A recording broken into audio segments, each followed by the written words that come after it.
What is wrong with the Chiefs' offense? Because I'm out of ideas. I can't give you the right answer because I don't know. Really? But it's tough. I mean, it looks so different. I'm used to putting a lot of points up.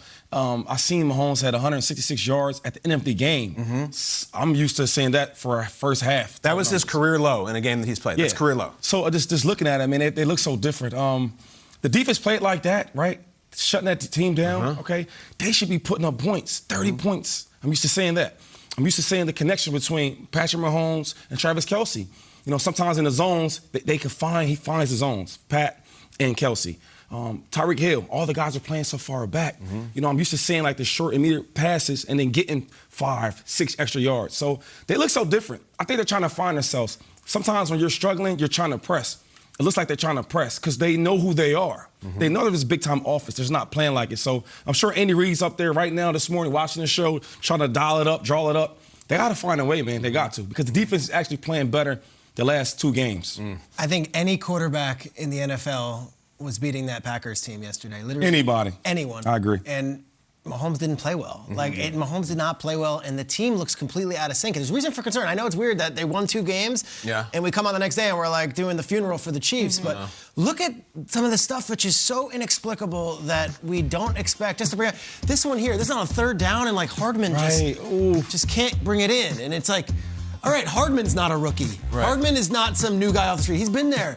How about Kelce? Like what? A lot of drop, These are odd. And then it took 59 minutes, basically, but then at the last play, like, all right, we need Mahomes to do something magical. And, of course, on the 3rd. He pulls the rabbit out of the hat. Let's see the Mahomes play here because this is what we want to see. 3rd and 5. This is the Chiefs we know. Game on the line. This is the Kansas City Chiefs we know.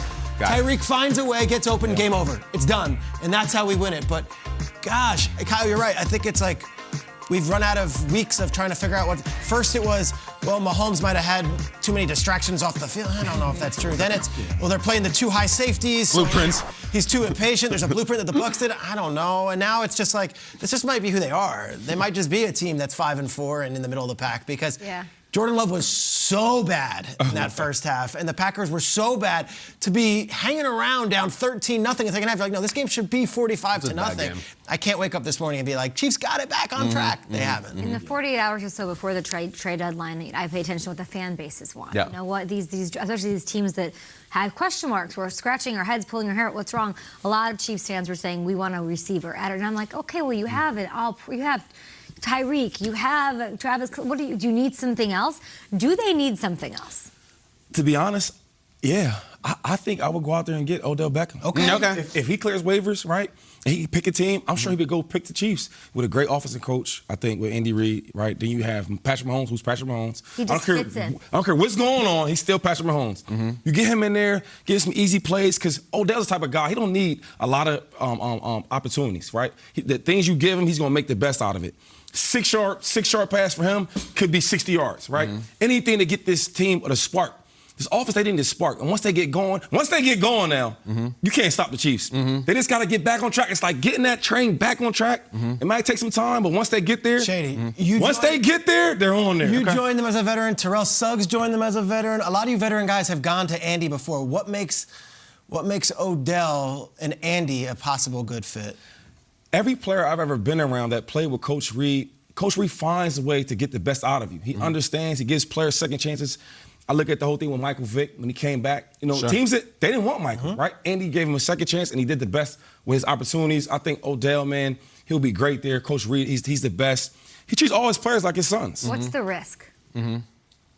I'm asking. There's no risk. I mean, they're barely beating the Packers. There's no risk. Okay. We need something to get going. Well, I think the risk is this. You said Odell doesn't need a lot of opportunities. We feel like the reason he didn't want to be in Cleveland is because he wasn't getting a lot of opportunities. He was getting no opportunities over there. Zero. That's different. What's the difference? Because he wants the ball. He wants the ball. And Pat won't he can't overthrow Pat. He's not going to overthrow him. Okay. Because Pat can chuck the hell out of it. I actually don't think there's a risk. I feel like at this point, it's just a money thing if they're willing to pay him and do it. But, like, at this point, they already brought in Josh Gordon to be their spark plug. Hasn't worked out. Like this, I don't understand that either. This one, though, I don't know. Why not, right? And Andy Reid does so many trickeries, like with screens, with reverses. All this, That is he'll be great for that. thing to the locker room when you have McCole Hardman, who clearly tries to work. He's trying to be that number 2. You have DeMarcus Robinson. He's already in the locker room. He's been there for years. That doesn't do anything in the locker room to bring in Odell. You think he'll be warmly embraced. There's no risk of locker room turmoil. I guess that would be. Well, what I would say about that team, I'm sorry, with that team though, they're great at checking their egos at the door. Yeah. Right. When I got there, I seen that. Like, okay, Kelsey might not get no passes this game, and then Tyreek Hill gets all the passes. Then they flip flops, and they're all cool with it, as long as we win. So they do a great job of controlling their egos.